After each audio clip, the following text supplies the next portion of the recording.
Okay, ESWC 2004. Ich sitze jetzt hier mit einem der größten Sportler der E-Sport-Szene überhaupt, Jonathan Wendel. Ihr kennt ihn wahrscheinlich alle besser als Fatal1ty, eine E-Sports-Legende, möchte ich fast sagen. Hi, Jonathan, it's a pleasure to meet you finally. Yeah, it's fun to be here. Tell me a little bit about the tournament so far before we talk about other stuff like esports in general. How was the tournament so far? I think you made the 4th place in the Painkiller Tournament. How was it for you? Yeah, I mean, it was very exciting. I did very well. I mean, I've only been playing it about 2.5 weeks, and I think I've made a lot of progress coming here, and also I gained a lot of skill by playing the competitors that Europe has to offer. There's a lot of great players over here, and fortunately I was able to beat some of them already with only 2.5 weeks of practice, so I'm very happy in that sense. I feel I could have, got to the finals and with a little bit more luck, but unfortunately it wasn't with me that day. And, I just look forward to going to CPL now. I had a great time here getting ready and getting prepared for CPL, and I look forward to going there and competing and hopefully winning the CPL. Yeah, you talked about luck, which I don't know, but perhaps is quite an issue when it comes to Painkiller, because I saw all the matches and Mirza beat you, Stellam beat Mirza, you beat Stellam, so there's no really straight line. I don't know. How you think about that? Well, there's some luck involved, but the game is so new, there's not really a dominant player that's really came out of the box yet and just really perfected the game. That's what I'm trying to go towards, is perfecting the game and getting down to a science almost, and, making sure every move is for a reason and for a purpose to win. So I'm going to work very hard to perfect my game and bring my A game at CPL. So when the name Fatal1ty first came up in the esports scene, you were like the Q3 star. Yeah. Then you played Alien vs Predator 2, won that too. Then you played Unreal Tournament, you won the CPLs too. Then you played Counter-Strike, you played Call of Duty, now Painkiller.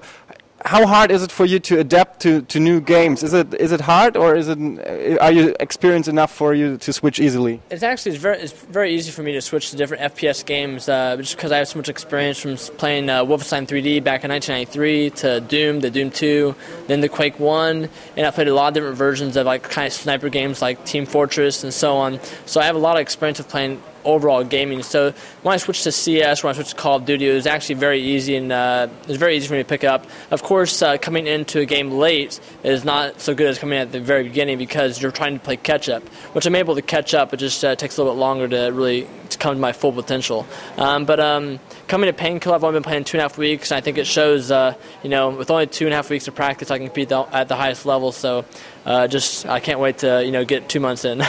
Yeah, that would be my next question. How long have you trained Painkiller? But only 2.5 weeks. Yeah. When did you start? Well, I was over in Asia doing some promotion for the Fatal1ty brand. I was there also at the ACOM 4 finals where I watched the Warcraft 3 players play, and it was very exciting. I played some Unreal Tournament 2004 over there, and I didn't get back I was in Taiwan and China, and I didn't get back to like June 14th.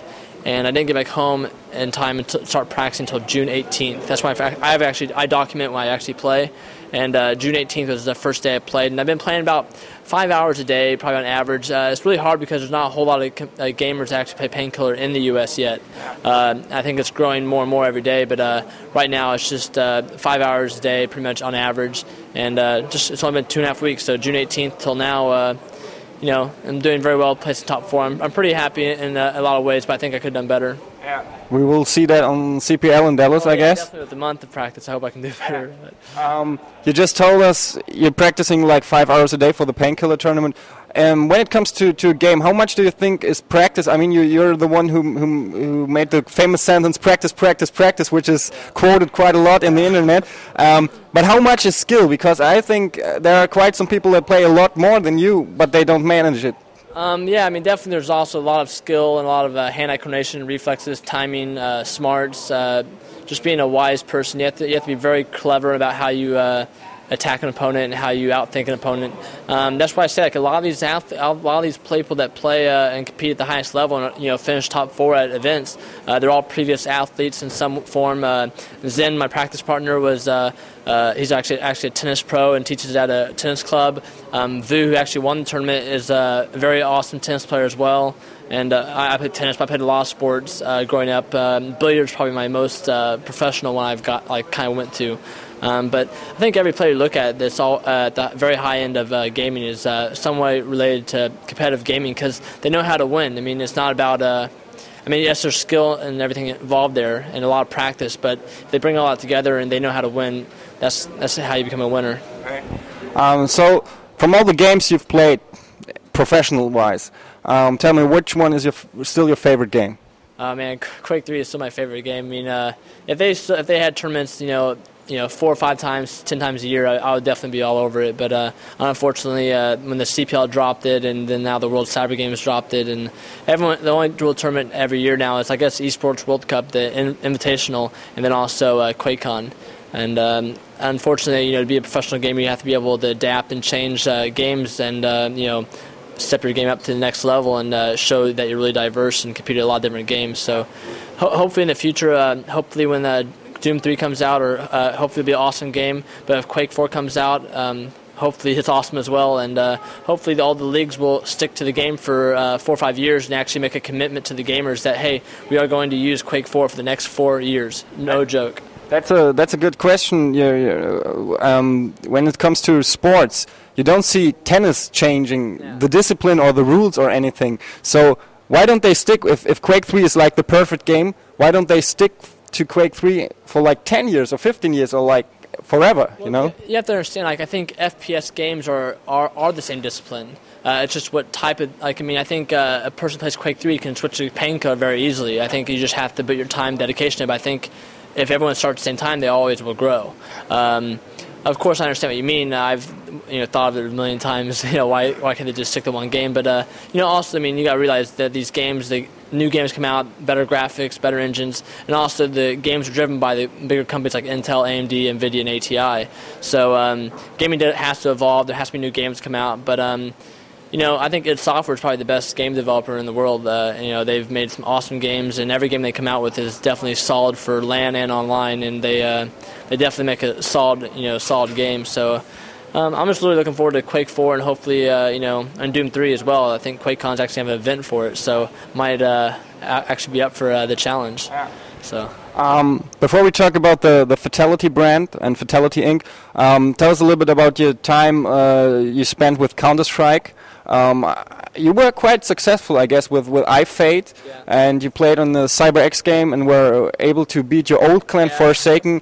But then you dropped it and you started for just a few weeks Call of Duty. I guess, can you tell us a little bit about your team play experience?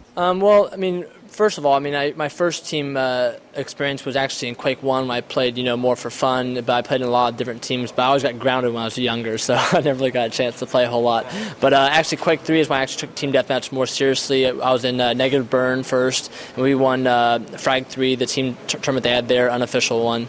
And then went on to join CK, Clan Capital, which was me, CZM, Ouija, and Spook.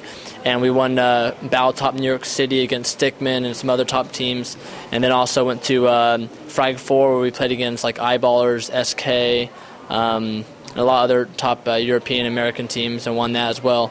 We were undefeated for like 2 years online on LAN. So I already had a lot of experience like playing team deathmatch. And at the time when I played Counter-Strike and Call of Duty, team was more of the popular game. And it still is today, but I think 1v1 is definitely where it's at for me. I love playing it. When I went to Counter-Strike, I played I created my own team, Inevitable Fate, and brought on a lot of awesome players. Our goal was basically, Forsaken didn't have me play at CPL, so we wanted to get revenge on them, of course. So CyberX game was definitely an awesome event and, definitely a special moment for us to really show how good we were and how good I was as a team player in Counter-Strike. So I definitely wanted to show how good I was at Counter-Strike. I just wanted to show my diversity of games, showing that I could compete at any game. Just I have to be dedicated and focused so I can practice, of course. So I'm very excited about everything. And the Counter-Strike was a lot of fun. I went to Call of Duty after that. Basically, I just couldn't find enough Counter-Strike players that were really dedicated to winning. TSG was actually one of the teams I was actually practicing with a lot, but they already had their solid 5 guys, and they did really good here. They barely got snuck out of. They barely lost to I forget the name. Splits, a Sweden team. It's a quite unknown team. I have Soltux or something like that. I forget the name too. They barely lost, and TSG is an awesome team, but And then I moved to Call of Duty, and I played for SWAT for a little while. And